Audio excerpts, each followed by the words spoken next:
நல்லா கவனிங்க. பேரண்ட்ஸ் நல்லது தான் சொல்லுவாங்க, நல்லா தான் செய்வாங்க. ஆனால் பேரண்ட்ஸ் சொல்கிறதெல்லாம் நல்லதில்லை, செய்கிறதெல்லாம் நல்லதில்லை. நல்லது செய்யணுன்றது வேற, நல்லது சொல்லணுன்றது வேற. நீங்கள் சொல்ல வரும்போது செய்ய வரும்போது உங்கள் ஈகோவும் சேர்ந்து வேற ஏதோ ஒன்று செஞ்சுருவீங்க. ட்ரஸ்ட்டை க்ரியேட் பண்ணுறது தான் முதல் வேலை. ஃபஸ்ட்டு விஷயம், என்னோடய கவுன்சிலிங் எதையும் நான் ரெக்கார்டிங் பண்ணுறதில்ல. நான் என்கிட்ட கேட்பாங்க சில பேர், சார் ரெக்கார்டிங்லாம் ஏதாவது பண்ணுவீங்களா அப்படின்னு. நான் எதுவுமே பண்ணுறதில்ல. இப்போ ஏன் ரெக்கார்டிங் செய்கிறோம்? ஏன்னா அவங்க 6 மாதம் கழித்து, 1 வருஷம் கழித்து, 5 வருஷம் கழித்து வந்தால் நம்ம போட்டு கேட்டு என்ன சொன்னாங்கன்னு கேட்டு, அப்போ அடிப்படையில் எனக்கு ஒரு இன்எஃபிஷியன்சி இருக்குது. அவங்கள பற்றி எனக்கு நினைவில்லை.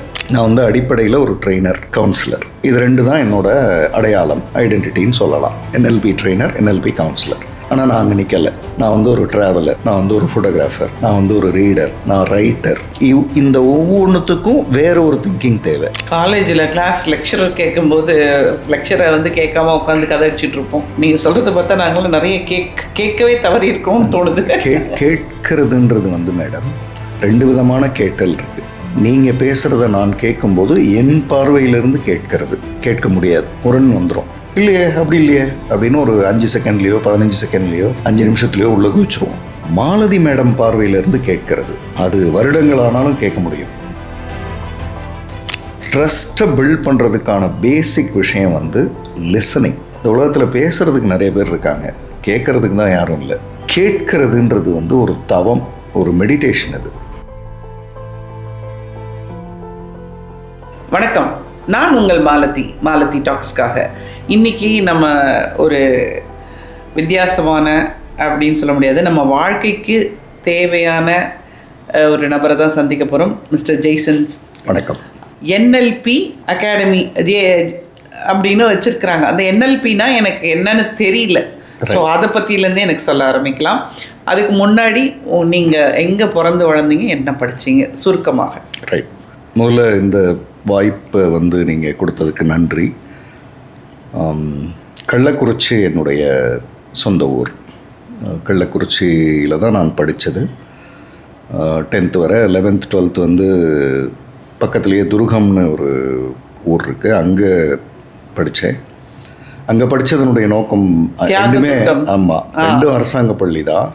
ஆனால் அப்போ தியாக துருவத்தில் படித்தா டாக்டர் ஆகிடலாம், இன்ஜினியர் ஆகிடலான்ற அந்த அளவுக்கு ப்ராப்பரான ஒரு டீச்சர் செட்டப் அப்போ இருந்தது. ஓகே.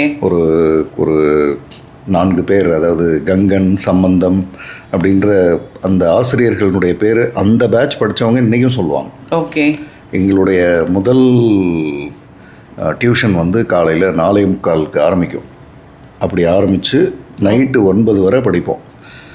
அந்த படிப்பில் இருந்து அடுத்து இன்ஜினியரிங் முடித்து இப்படி தான் என்னுடைய. நீங்கள் இன்ஜினியர்?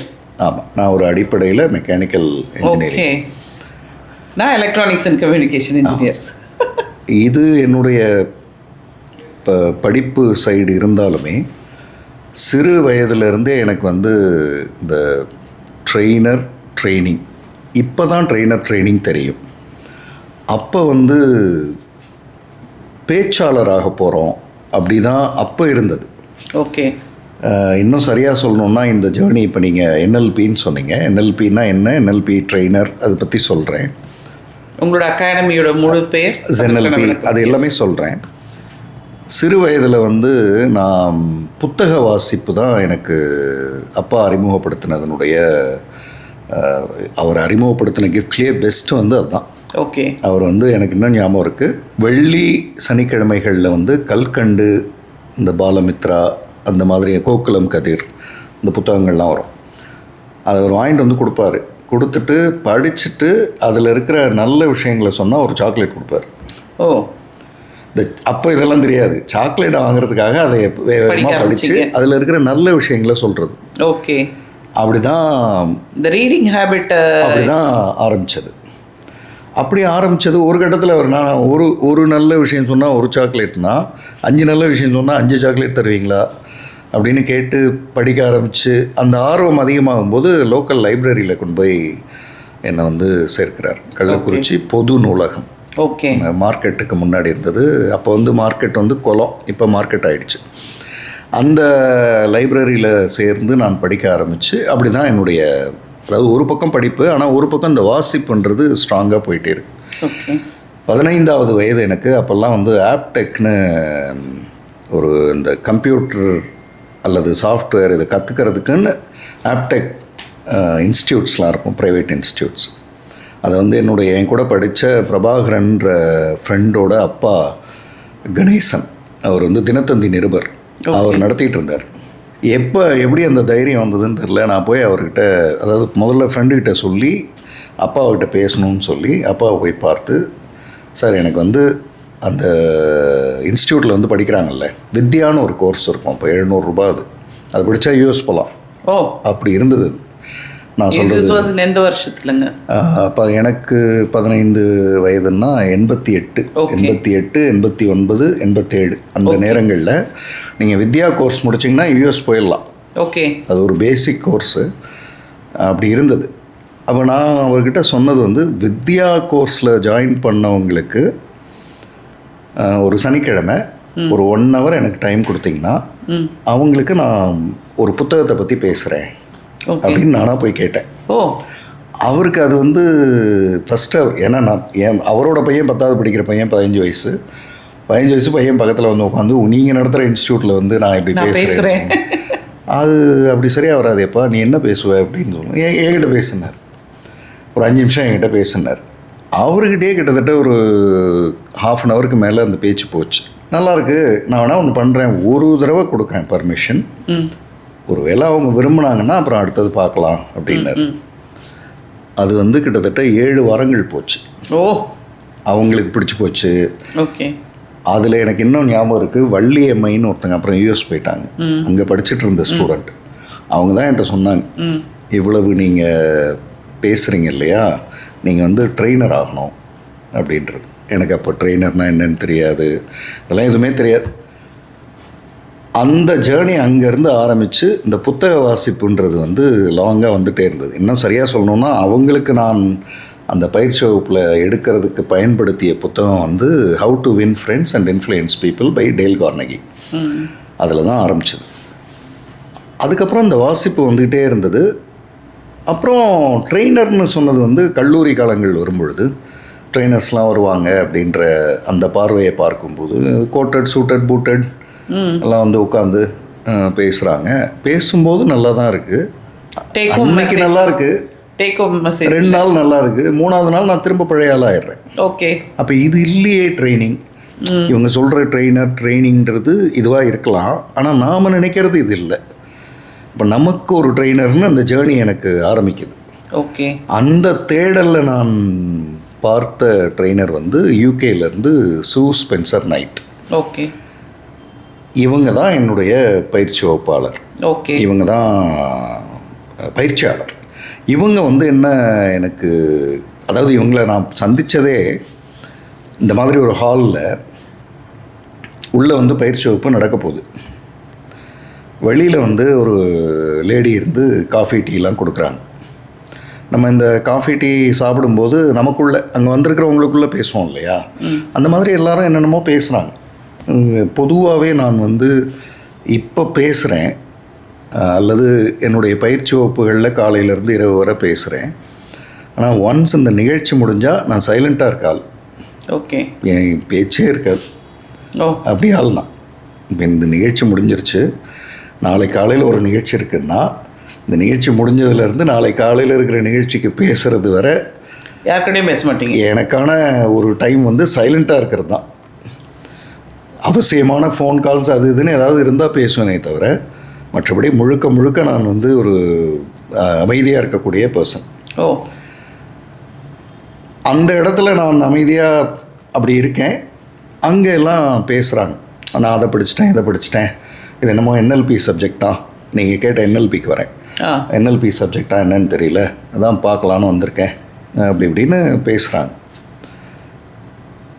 எல்லாம் முடிஞ்சிருது, காஃபியெல்லாம் சாப்பிட்டுட்டு உள்ளே போய் உட்காடுறோம். உள்ளே போய் இப்போ பொதுவாக நம்ம இந்த ஹாலில் வந்து உட்காரும்போது அதுக்கு ஹாலுக்கு வெளியில் நாம் நாமளாக இருப்போம். இந்த மாதிரி வகுப்புகளுக்கு போனதும் திடீர்னு நம்ம ஒரு அட்டென்ஷனுக்கு வந்து உட்காருவோம். அப்படி தான் எல்லோரும் உட்காந்துருக்கோம். ட்ரெயினர் வரணும், பார்த்தா அந்த உட்கார்ந்துருந்ததுலேருந்து ஒரு லேடி வந்து எழுந்து வந்து நான் தான் ட்ரெயினர்னாங்க. உடம்பெல்லாம் ஆடி போச்சு. ஏன்னா காஃபி யார் கொடுத்தாங்களோ அவங்க தான் ட்ரெயினர். ஓ. அவங்க அதை சொல்லிட்டு முதல் வார்த்தையை என்ன சொன்னாங்கன்னா, வெளியிலெல்லாம் நீங்கள் இருந்தீங்கல்ல அதுதான் யதார்த்தம், இப்போ நீங்கள் உட்காந்துருக்கீங்கல்ல அது நடிப்பு. ஓகே. நீங்கள் அந்த யதார்த்தத்துக்கு வந்தால் இந்த பயிற்சி வகுப்பு ஆரம்பிக்கும்னாங்க. அப்போ தான் நான் நினச்சேன் இவங்க தான் என் ட்ரெயினர். ஓகே. ஏன்னா இந்த உலகத்தில் கன்ஸ்ட்ரக்டடாக செய்கிறதுக்கு எல்லா விஷயங்களும் இருக்குது. ஆனால் யதார்த்தத்தை தொடுறதுக்கு தான் மிக அரிதாக இருக்குது. யதார்த்தம்ன்றது தான் நமக்கு ரொம்ப முக்கியம். ஓகே. அப்படி தான் அந்த பயிற்சி வகுப்பு ஆரம்பிச்சது. அப்போ நீங்கள் யோசிச்சு பாருங்களேன், நான் எல்லாத்தையும் படிச்சுட்டேன், இந்த ட்ரெயினர் என்ன பண்ணுறாங்கன்னு பார்ப்போம் அப்படின்னு வெளியில் பேசிகிட்டு இருந்தவங்கலாம் இப்போ இவங்களை பார்க்கும்போது எப்படி இருக்கும்? ஆனால் இவ்வளோ பெரிய ட்ரெயினர் யூகே, அவங்க வந்து ரொம்ப கேஷுவலாக காஃபியை கொடுத்து உள்ளே வந்து உட்காந்து அப்படி பண்ணுறது இருக்குல்ல, அது வந்து என்னை வந்து ரொம்ப இன்ஸ்பயர் பண்ணிச்சு. நான் வந்து அதே மாதிரி அவங்களோட ட்ரெஸ் கோட்ஸும் ரொம்ப சாதாரணமான ஒரு ட்ரெஸ்ஸில் அப்படி இருந்தால் தானே நீங்கள் டிஸ்டிங். பொதுவாக நமக்கு வந்து இன்ட்ரோடக்ஷன், கோட்டட் சூட்டட், பூட்டட், இது எல்லாமே நம்மை பற்றி மற்றவர்கள் பெருமையாக நினைக்கணுன்றதுக்காக செய்கிறது. அப்போ தான் கவனிப்பாங்க. அப்படிலாம் தேவையில்லை. நம்ம யதார்த்தமாக கேஷுவலாக எப்படி இருக்குமோ அப்படி இருக்கலாம். நம்முடைய பயிற்சி வகுப்புகள் மூலயமா, இப்போ நீங்கள் இருக்கீங்கன்னா உங்களுடைய ப்ரொஃபஷன் மூலயமா அவங்க இன்ஸ்பயர் ஆனால் தான் அது கரெக்ட். நம்மளை பற்றி நம்ம கன்ஸ்ட்ரக்ட் பண்ணுறது கரெக்ட் இல்லை. அப்படி தான் அந்த பயிற்சி வகுப்பு ஆரம்பிச்சது. இப்போ என்எல்பிக்கு வருவோம். மற்ற பயிற்சி வகுப்புகள் உங்களை வந்து யூ கேன் டூ இட் அப்படின்னு சொல்லும். உங்களால் முடியும், நீங்கள் செய்யுங்க, நல்லா வருவீங்க அப்படிலாம் பேசும். But what is NLP? என்எல்பின்றது வந்து neuro linguistic programming. Okay. Neuro வந்து shorter version of neurons. Okay. Why neurons? இந்த உலகத்தில் நம்மளோட திங்கிங் வந்து நாம் யோசிக்கிற விதம்ன்றது 5 சென்சஸ் மூலியமாக தான் நடக்குது. ஓகே. பார்க்கறது, கேட்கறது, உணர்றது, சுவைக்கிறது, நுகர்றது, அதில் தான் நடக்குது. நான் பார்த்ததும் நியூரான்ஸ் தான் எனக்கு பிரெயினுக்கு அந்த செய்தியை கொண்டு போய் கடத்துது. அப்போ இந்த நியூரோ அப்படின்றது திங்கிங்கை டிஃபைன் பண்ணுறது. ஓகே. நீங்கள் how you think. Okay. Linguistic how you speak. அப்புறம் யோசிக்கிறதும் பேசுகிறதும் நடக்கும் பொழுது பிஹேவியர் நடக்கும். So how you behave. இப்போ மாலத்தி அப்படின்ற ஒரு மேடம் வந்து என்னவாக யோசித்தாங்களோ, என்னவாக பேசினாங்களோ, ஆல் தீஸ் இயர்ஸ் எப்படியெல்லாம் நடந்துக்கிட்டாங்களோ அதுக்கு தான் இந்த உயரத்துக்கு வந்திருக்கீங்க. ஓகே. இதே உயரத்தில் நீங்கள் இருக்கணும்னா இதுவரை வந்த திங்கிங், லாங்குவேஜ், பிஹேவியரை கன்சிஸ்டண்ட்டாக வச்சுருக்கணும். இந்த உயரத்துலேருந்து கொஞ்சம் இன்னும் நான் எழும்பணும்னு நீங்கள் நினச்சிங்கன்னா திங்கிங், லாங்குவேஜ், பிஹேவியரில் சேஞ்சஸ் கொண்டு வந்தே ஆகணும். ஓகே. கொண்டு வராமல் அடுத்த உயரத்துக்கு நீங்கள் போக வாய்ப்பில்லை. ஓகே. அந்த பேசிக் தான் என்எல்பி. அப்போ neuro linguistic what is programming? Either இருக்கிறத காப்பாற்றிக்கோ, ஓகே, அப்படியே இரு, கன்சிஸ்டண்ட்டாக இரு, இல்லை உன்னை நீயே பிரேக் பண்ண. இப்போ நான் இருக்கேன், நான் வந்து அடிப்படையில் ஒரு ட்ரெயினர், கவுன்சிலர், இது 2 தான் என்னோடய அடையாளம், ஐடென்டிட்டின்னு சொல்லலாம். NLP trainer, NLP councillor. ஆனால் நான் அங்கே நிற்கலை. நான் வந்து ஒரு ட்ராவலர், நான் வந்து ஒரு ஃபோட்டோகிராஃபர், நான் வந்து ஒரு ரீடர், நான் ரைட்டர். இந்த ஒவ்வொன்றுத்துக்கும் வேறு ஒரு திங்கிங் தேவை, வேறு ஒரு லாங்குவேஜ் இருக்கணும், வேறு ஒரு பிஹேவியர் இருக்கணும். இப்போ நான் உங்கள்கிட்ட சொன்னேன் நான் அமைதியாக இருப்பேன் அப்படின்னு. நான் அமைதியாக இருந்து வீட்டுக்குள்ளேயே இருக்கிற பிஹேவியர் இருந்தது அப்படின்னா ட்ராவலராக இருக்க முடியாது. அமைதியாக இருப்பேன், மூவிங்கில் இருப்பேன் அப்படின்னா தான் ட்ராவலர்னு ஒரு இடத்துக்கு வர முடியும். அமைதியாக இருப்பேன், க்ரியேட்டிவாக யோசிப்பேன், அப்போ தான் ரைட்டருக்கு போக முடியும். இப்படி ஒவ்வொரு திங்கிங்கும் தான் உங்களை வந்து அடுத்த உயரத்தை நோக்கி நகர்த்துது. இப்போ வாட் இஸ் என்எல்பி? நீங்கள் என்னவாக யோசிக்கிறீர்களோ, நீங்கள் என்னவாக பேசுகிறீர்களோ, நீங்கள் என்னவாக நடந்து கொள்கிறீர்களோ அதை பற்றி முதலில் நீங்கள் உணர்தல். ஓகே. அதற்கு பிறகு நீங்கள் உணர்ந்தீங்கன்னா உங்கள் ஹைட் வரும். ஓகே. உங்கள் ஹைட் வரும்போது அதை பற்றி நீங்கள் மற்றவர்களுக்கு சொல்லுதல். அந்த மற்றவர்களுக்கு சொல்லுதல்னு வரும்போது தான் ட்ரெயினராக ஆகிறது. ஓகே. இன்னும் கொஞ்சம் உங்களுடைய உயர்வு வரும்போது கவுன்சிலர்ன்ற இடத்துக்கு போகலாம். ஏன்னா குடும்ப உறவுகள், தனி மனித உறவுகள், தனி ஆளுமைகளுக்குள்ளே இருக்கிற பிரச்சனைகள், இதிலெல்லாம் நான் என்ன எக்ஸ்ப்ளோர் பண்ணாமல் அவங்களுக்கு சொல்கிறதுக்கான வாய்ப்பு மிக குறைவு. நம்ம இது வந்து கொஞ்சம் கான்ட்ராடிக்டரியாக இருக்கும். இப்போ வந்து ஒரு சூசைட் பண்ணுறேன் அப்படின்னு ஒருத்தங்க வராங்கன்னா, நான் சூசைட் பண்ணியிருந்தால் தான் அவங்களுக்கு சொல்ல முடியுமா அப்படின்னா அப்படி இல்லை, அப்படி முடியாது. அப்போது எப்படி நீங்கள் உங்களால் அவங்களுக்கு சொல்ல முடியுது அப்படின்னு ஒரு கேள்வி வரும். இப்போ வந்து ஒரு உதாரணத்துக்கு ஒரு 90 வயசில் ஒரு தாத்தா வந்து கவுன்சிலிங்க்கு வராருன்னு வச்சுக்குவோம். ஓகே, 90 வயசு தாத்தாவுக்கு சொல்கிறதுக்கு உங்களுக்கு எப்படி தெரியும் அப்படின்ற ஒரு கேள்வி வரும். ஆனால் இது எல்லாவற்றிற்கும் நீங்கள் யாராக வேணால் இருங்க, என்ன வயதாக வேணால் இருங்க, எந்த ப்ரொஃபஷனாக வேணால் இருங்க, அடிப்படையில் நீங்கள் திங்கிங், லாங்குவேஜ், பிஹேவியரில் தான் கனெக்ட் ஆகுறீங்க. ஓகே, அதுதான் நீங்கள் ஒரு ஹியூமன் பீயிங். இப்போ Malathi madam is equal to how she things, how she speaks, how she behaves. இந்த மூணுத்தில் எங்கேயோ கான்ட்ராடிக்ஷன் வர்றது தான் உங்கள் பிரச்சனை. அல்லது இந்த மூணுத்தில் எங்கேயோ நீங்கள் டிஸ்டிங்டிவாக இருக்கிறது தான் உங்கள் எக்ஸலன்ஸ். Okay sir. இப்போ நம்ம கூடவே இருக்கிறாங்க, அவங்களுக்கு வந்து நம்ம ஒரு சில விஷயங்கள் சொன்னால் அவங்களால அதை ஏற்றுக்க முடியாது, ஏன்னா பக்கத்தில் இருக்கவங்க சொன்னால் ஏற்றுக்க முடியாது. ஸோ அஸ் எ கவுன்சிலராக அவங்கக்கிட்ட வரும்போது எப்படி நீங்கள் அதை வந்து அவங்களுக்கு புரிய வைக்கிறீங்க? அவங்களோட முடிவுகளை வந்து, அதாவது முடிவுகளை நீங்கள் எடுக்க மாட்டீங்க, அவங்கள எடுக்க வைக்கிறீங்க. 40 வருடம், 60 வருடம், 30 வருடம் வாழ்ந்த வாழ்க்கை, அதில் வந்து அவங்களுக்குன்னு சரி தவறுகளுக்கு சில நம்பிக்கைகளை வச்சுருப்பாங்க. அந்த நம்பிக்கைகளை எக்காரணம் கொண்டும் யார் சொன்னாலும் யாரும் மாற்றவே மாட்டாங்க. ஓகே. ஆனால்னு சொல்கிறேன்னா மாற்ற போகிறாங்கன்னு அர்த்தம். ஆனால் எதிரில் யார் பேசுகிறாங்களோ அவங்க மேலே ஒரு அசாத்தியமான நம்பிக்கை, ட்ரஸ்ட் வந்தால் இந்த நம்பிக்கைகளை இழக்க தயாராகும். ஓகே. அதனால தான் என்ன சொல்லுவாங்க, நான் உங்களை நம்பினேன், நான் உங்களை தான் நம்பினேன் அப்படின்ற ஒரு லைனும், என்னோடய நம்பிக்கையே அவர் தான் சார் அல்லது அவங்க தான் சார், அதனால தான் நான் ஜெயித்தேன் அப்படின்றதும் நடக்குது. அப்போ ஒரு கவுன்சிலரோட ஃபஸ்ட் பேசிக் சேலஞ்ச் எதிரில் இருக்கிறவங்களோட முடிவை மாற்றணும் அப்படின்ற இடத்துக்கு வந்தால் ட்ரஸ்ட்டை க்ரியேட் பண்ணுறது தான் முதல் வேலை. ஓகே. ஃபஸ்ட்டு விஷயம், என்னோடய கவுன்சிலிங் எதையும் நான் ரெக்கார்டிங் பண்ணுறதில்ல. நான் என்கிட்ட கேட்பாங்க சில பேர், சார் ரெக்கார்டிங்லாம் ஏதாவது பண்ணுவீங்களா அப்படின்னு. நான் எதுவுமே பண்ணுறதில்ல. இப்போ ஏன் ரெக்கார்டிங் செய்கிறோம்? ஏன்னா அவங்க 6 மாதம் கழித்து, 1 வருஷம் கழித்து, 5 வருஷம் கழித்து வந்தால் நம்ம போட்டு கேட்டு என்ன சொன்னாங்கன்னு கேட்டு, அப்போ அடிப்படையில் எனக்கு ஒரு இன்னெஃபிஷியன்சி இருக்குது, அவங்கள பற்றி எனக்கு நினைவில்லை, அதுக்காக நான் ரெக்கார்ட் பண்ணி வைக்கிறேன். நீங்கள் எப்போவுமே ரெக்கார்டிங்னு ஒன்றுக்கு போயிட்டீங்கன்னா உங்கள் ட்ரஸ்ட்டு மறந்துடும். இல்லை, சொல்கிறவங்களுக்கு ட்ரஸ்ட்டு போயிடும். ஏன்னா இவங்க ரெக்கார்ட் பண்ணுறாங்க, நான் இப்போ கணவரை பற்றி பேச போகிறேன், மனைவியை பற்றி பேச போகிறேன், எங்கள் அப்பாவை பற்றி பேச போகிறேன், பையனை பற்றி பேச போகிறேன்னா இது நாளைக்கு ஏதோ ஒரு எவிடன்ஸாக மாறிடும் அப்படின்னும் போது எடிட் பண்ண ஆரம்பிச்சிடும் மைண்டு. ஓகே. அப்போ நான் ஃபஸ்ட்டு பாயிண்ட் ரெக்கார்டிங் இல்லை, அப்போ ஃப்ரீயாக பேசலாம். ஒன்று ட்ரஸ்ட்டுன்னு சொன்னேன். இந்த உலகத்தில் ட்ரஸ்ட்டை பில்ட் பண்ணுறதுக்கான பேசிக் விஷயம் வந்து லிசனிங்.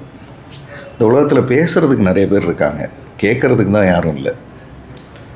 கேட்கறதுன்றது வந்து ஒரு தவம், ஒரு மெடிடேஷன். அது இப்போ என்கிட்ட வந்து ரீசண்டாக 4 மணிக்கு அப்பாயின்மெண்ட், 5:30க்குள்ளே, அதாவது 5:15க்குள்ளே 5:30க்குள்ளே முடிச்சிடணும், அதுதான் அவங்களுக்கான டைம் லிமிட்ஸ்.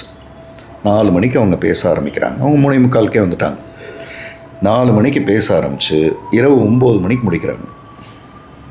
ஐயோ, எதிரில் 5 மணி நேரத்துக்கு அவங்க 4 தடவை தண்ணி குடிச்சிட்டாங்க, ஒரு தடவை வாஷ்ரூம் போயிட்டு வந்தாங்க, அதெல்லாம் நடக்குது. ஆனால் நான் நகராமல் இருக்கிறதுக்கு உங்களுக்கும் வந்து ஒரு காஃபிலாம் வந்துருக்கணுமே. பொதுவாக நான் இந்த மாதிரி செஷன் அப்படின்னு போனதுக்கு பிற்பாடு அது எனக்கு ஒரு, இப்போ என் கூட பயணிக்கிற பயிற்சியாளர்கள் சொல்லுவாங்க, சார் நான் வெளியில் நீங்கள் நல்லா தான் பேசிகிட்டு இருக்கீங்க, ஹாலுக்குள்ளே போயிட்டால் வேறு ஆள் அப்படின்னு.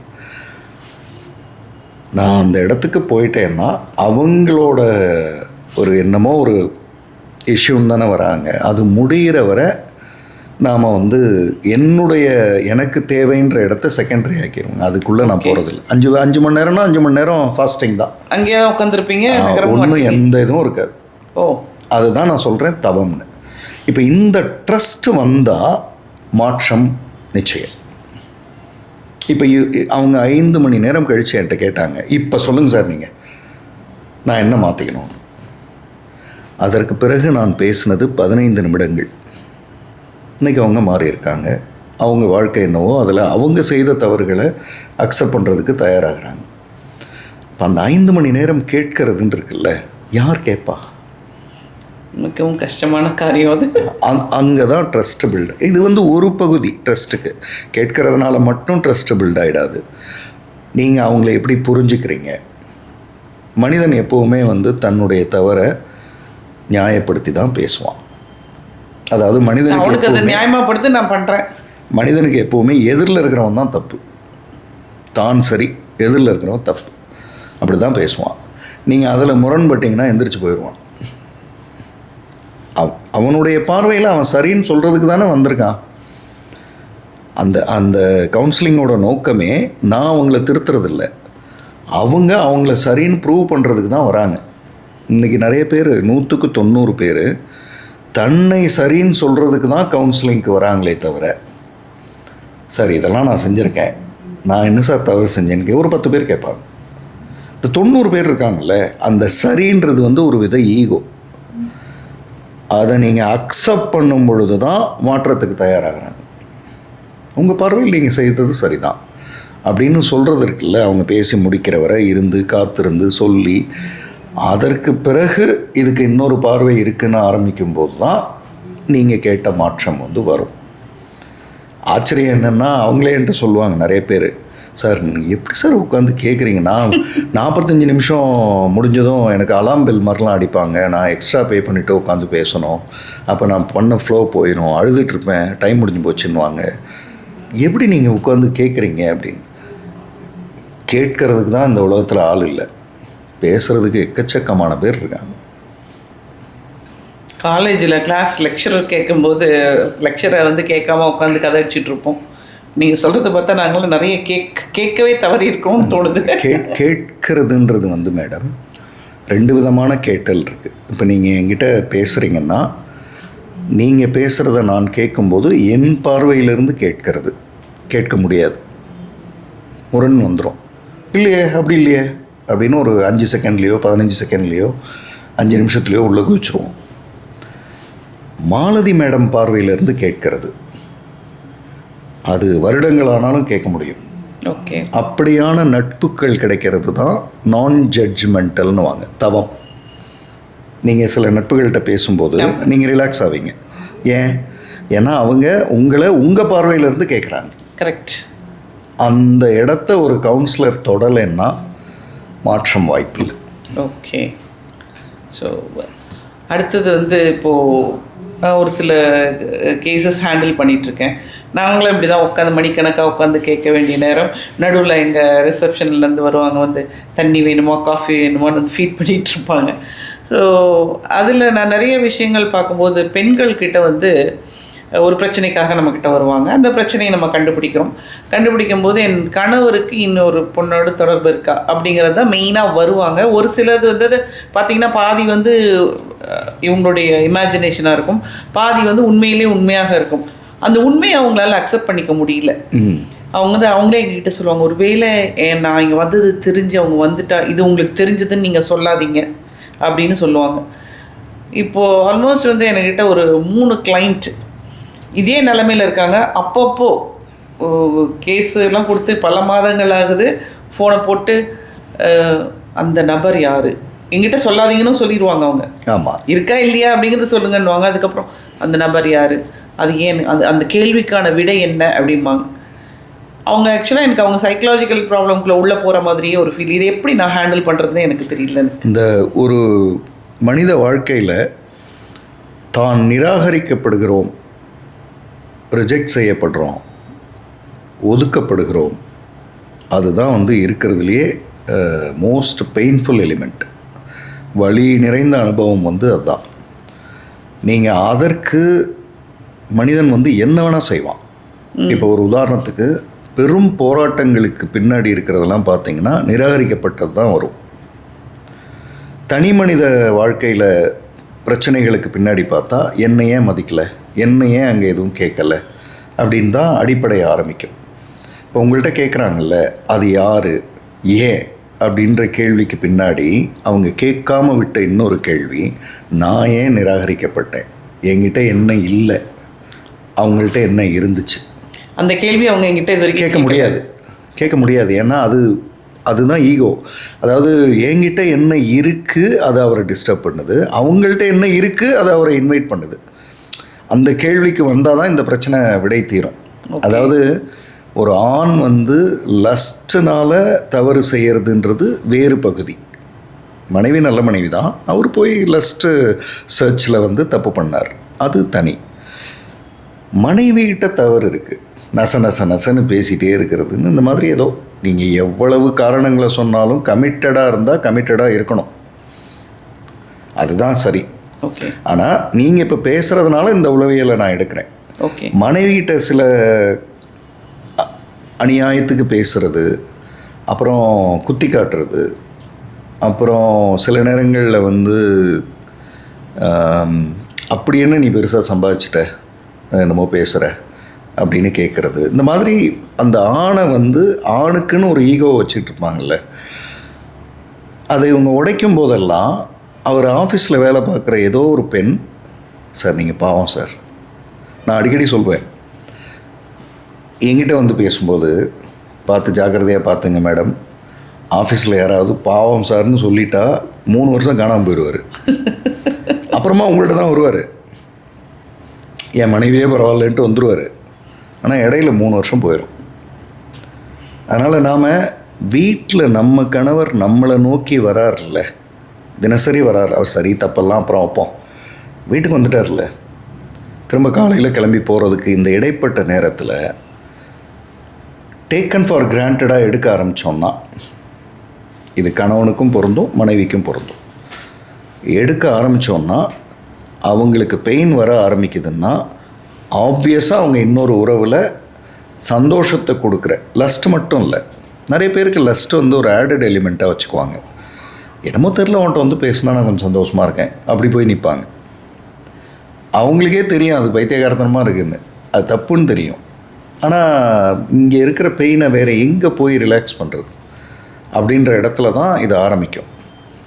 அதனால் உங்கள்கிட்ட வந்து இது ஏன், அவர் யார் அல்லது அந்த லேடி யார், ஏன் இது நடக்குது அப்படின்னு கேட்கறதுக்கு முன்னாடி நீங்கள் இனிமேல் பேசும் பொழுது அதற்கான காரணத்தை நம்ம கணவர்கிட்ட கேட்டுக்குவோம், அது தனி. ஆனால் நாம் மனதில் யோசிக்க வேண்டியது, நம்ம சைடில் அவரை என்ன செஞ்சுருக்கோம். நல்லது தானே சொன்னேன் அப்படின்வாங்க பொதுவாக.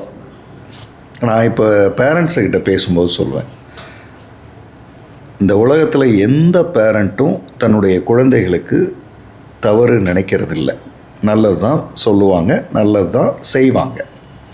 நல்லா கவனிங்க, பேரண்ட்ஸ் நல்லது தான் சொல்லுவாங்க, நல்லது தான் செய்வாங்க. ஆனால் பேரண்ட்ஸ் சொல்கிறதெல்லாம் நல்லதில்லை, செய்கிறதெல்லாம் நல்லதில்லை.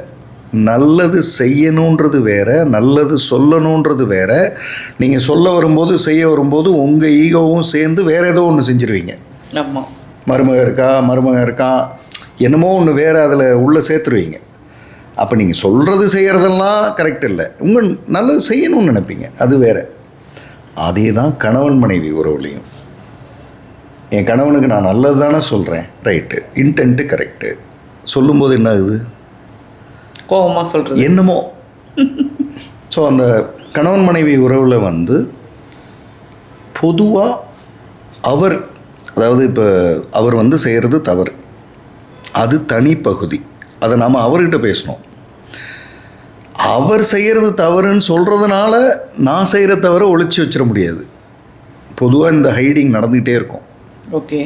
அதாவது கணவனை தவறு சொல்லிவிட்டு அது எப்படி நீ போகலாம், இப்போ நான் போனால் ஒத்துக்குவியா நீ அப்படின்னு இந்த வாதங்கள்லாம் நல்லாயிருக்கும் கேட்க. ஆனால் நான் என்ன பண்ணுறேன், நேற்று நைட்டு வந்தார், வந்தால் தண்ணி கொடுன்னு கேட்டார்.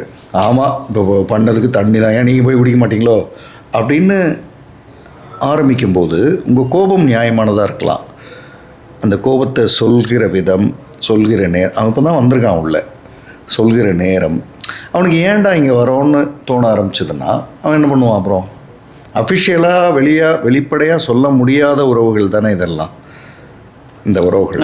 அப்போ அஃபிஷியலாக வெளிப்படையாக சொல்ல முடியாத விஷயங்களை தானே அவன் செய்ய ஆரம்பிப்பான். கண்டிப்பாக உங்கள்கிட்ட சொன்னால் நீங்கள் கேட்குறதில்ல, ஆமாம், அவனுக்கு எது சரியோ அதுக்குள்ளே போயிடுவான். அதே தான் ஃபீமேலுக்கும். ஃபீமேலையும் நாம் என்ன பாடுபடுத்துகிறோம்? இப்போ நீங்கள் வீட்டுக்கு வராங்க கணவர், அவர் பல டென்ஷனில் வராரு, அந்த டென்ஷனெல்லாம் இங்கே ரிலீஸ் பண்ணிட்டு போகணுன்ட்டு அவர் வருவார். ஆச்சரியம் என்னென்னா, நாள் முழுக்க இவங்க டென்ஷனில் இருந்தாங்கல்ல, அதை யார்கிட்ட போய் ரிலீஸ் பண்ணுறது? அதுதான் வார்த்தையாக வருது இல்லை வெளியே. சொல்லுவாங்க சரியாக வரல, இவர் கேட்க மாட்டாருன்னும் போது அவங்கள புரிஞ்சிக்கிற ஒருத்தங்க அப்படின்ற இடமும் வருது. நான் பார்த்த வகையில் மேடம், ஆண் வந்து லஸ்ட்டு சார்ந்து ப்ளஸ் ஒரு நிம்மதி சார்ந்து தேடுறான். பெண் வந்து நிம்மதி தான் ப்ரைமரி. அதில் லஸ்ட் அவன் பாவம் ஏதாவது எதிர்பார்ப்பான்னு அப்படி இருக்கும். ஆனால் அவங்களுக்கு லஸ்ட்டு ப்ரையாரிட்டி இல்லை, நிம்மதி. கணவர் என்ன இப்போ நிம்மதின்றதை கூட நான் வேறு மாதிரி சொல்கிறேன். என்னை புரிஞ்சுக்கிற ஆள் ஒருத்தர் இல்லை, நீங்கள் புரிஞ்சுக்கிறீங்க. So I am happy to speak with you. இதுதான் பெண் சைடில் இருந்துருக்கு. ஓகே, ஆண் சைடில் இருந்து வந்து இப்படி பேசிட்டா எனக்கு எப்படி சார் வாழ்கிறது அப்படின்வான். அந்த எப்படி சார் வாழ்கிறதுக்கு பின்னாடி லஸ்ட்டு ப்ரைமரியாக இருக்கும்.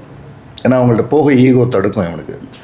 அவன் வேறு எங்கேயாவது போகலாம் வரலான்றது தான் நடக்கும். அதனால் எனக்கு என் மனசில் பட்டது, தன் ஆணோ பெண்ணோ அந்த எதிர்ப்புறம் சொல்கிறத வந்து அவங்கள்ட்ட பேசணும். அதை சொல்லி நீ தப்பிக்க முடியாது. உங்ககிட்ட என்ன இருக்குது? என்னுடைய ஆரம்பம் வந்து கவுன்சிலிங்கில் அப்படி தான் இருக்கும். நீங்கள் சொன்ன தவறுகளை பூரா அவர்கிட்ட பேசுவோம் மேடம். ஆமாம், அது அவருடையது. அதை சொல்லி நாம் தப்பிச்சிட முடியாது. நம்மக்கிட்ட என்ன இருக்குது? இப்போ நான் இதே விஷயத்த அவர்கிட்ட கேட்டால் அவர் உங்களை பற்றி சொல்லுவார்ல, என்ன சொல்லுவார்னு இவங்கள்ட்டே கேட்பேன். நீங்கள் சொல்லுங்களேன், அவர் என்னெல்லாம் இல்லை, நான் கொஞ்சம் நசன்னு பேசுகிறேன்னுவார். அப்புறம் வந்து சாப்பாடோட கேரக்டர் அதுதானே, அது என்னமோ சொல்லிவிடுவாங்க. வசம் இல்லை, மணிக்கணக்காக திக்கிறதுனால இல்லை மேடம், நான் ஒரு புத்தகத்தை வந்து இங்கே ரெஃபர் பண்ணணும்னு நினைக்கிறேன். திருமணம் நான் இப்போல்லாம் வந்து திருமணம் செய்கிறதுக்கு முன்னாடி யாராவது என்னை அழைக்கும்போது, திருமணத்துக்காக அழைக்கும்போது, ஒருவேளை அப்போ என் கையில் வாய்ப்பு இருந்ததுன்னா men are from Mars, women are from Venus புக்கை தான் கொடுக்குறேன். ஓகே, ஆண் அவனுக்கு பேசுனா பிடிக்காது, பெண்ணுக்கு பேசிக்கிட்டே இருக்கணும். ஏன்? ஆரம்ப கால டிஎன்ஏக்கு போவோம், கற்காலம். ஆண் வேட்டையாட போனான். ஆமாம், வேட்டையாட போகிறவன் பேசுவானா? பேச மாட்டான். வேட்டையாடி முடிச்சிட்டா பேசுவானா? பேச மாட்டான். வீட்டுக்கு கொண்டு வந்து விலங்க கொடுத்துருப்பான், பேசுவானா? பேச மாட்டான். சாப்பாடு வருது அப்போ பேசுவானா? பேச மாட்டான். சாப்பிட்டு முடித்ததுக்கப்புறம் இன்றைக்கி என்ன நடந்துச்சுன்னுவான். அது வர அவனுக்கு வேறு உலகத்தில் இருப்பான் அவன். சரி, இவன் எப்படின்னா, ஆண் வேட்டையாட போயிட்டான். அந்த காலத்தில் பெண்கள் எங்கே இருந்திருப்பாங்க? கூட்டு குடும்பம், ஃப்ரிட்ஜு, டிவி எதுவும் கிடையாது. அப்போ அவங்க என்ன பண்ணியிருப்பாங்க? வானத்திலிருந்து பூமி வரை இடையில இருக்கிற அத்தனை விஷயங்களை பற்றியும் அவங்களுக்குள்ள பேசி வாழ்ந்திருப்பாங்க. அந்த டிஎன்ஏலேருந்து தான் வரோம். அது இன்றைக்கி வரை எக்ஸிஸ்ட் ஆகும், பர்சன்டேஜ் டிஃபர் ஆகும். ஓகே, ஆண்லேயே நிறைய பேசுகிறவங்க இருக்காங்க, பெண்ணில் பேசாதவங்களும் இருக்காங்க. ஆனால் மோஸ்ட்லி பெண் எல்லாவற்றை பற்றியும் விவாதிக்க விரும்புவாங்க.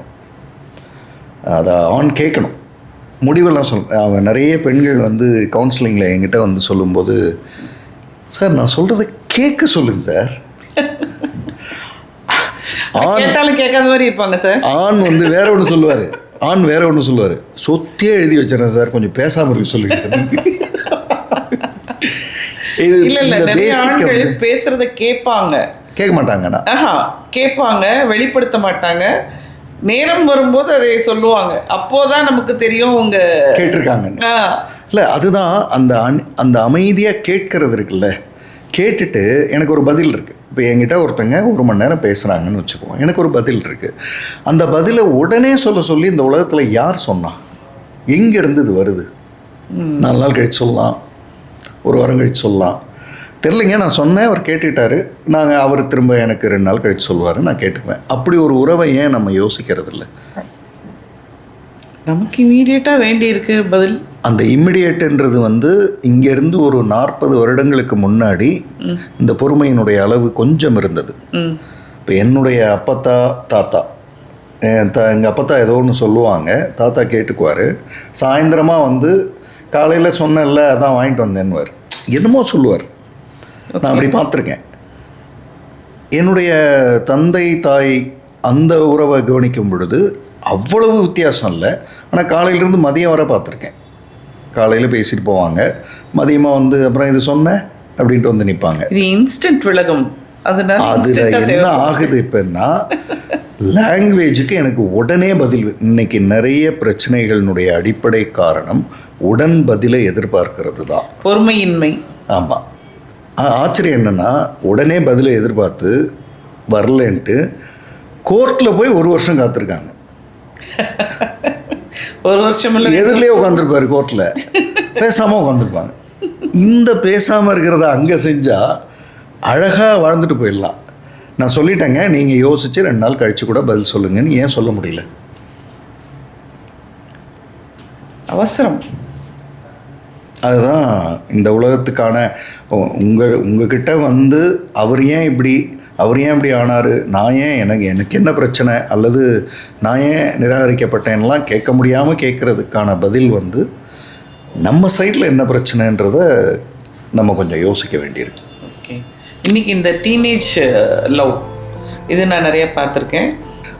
முதல் விஷயம், இது விரும்புறது அப்படின்றதுலேருந்து கொஞ்சம் விலகி நீங்கள் கொஞ்சம் அடிப்படையை நம்ம புரிஞ்சுக்குவோம். அந்த காலகட்டத்தில் 20 வயதுகளில் 25 வயதுகளில் வந்த எண்ணங்கள் இப்போ 13-14 வர்றது ஒன்றும் பெரிய ஆச்சரியம்லாம் ஒன்றும் இல்லை.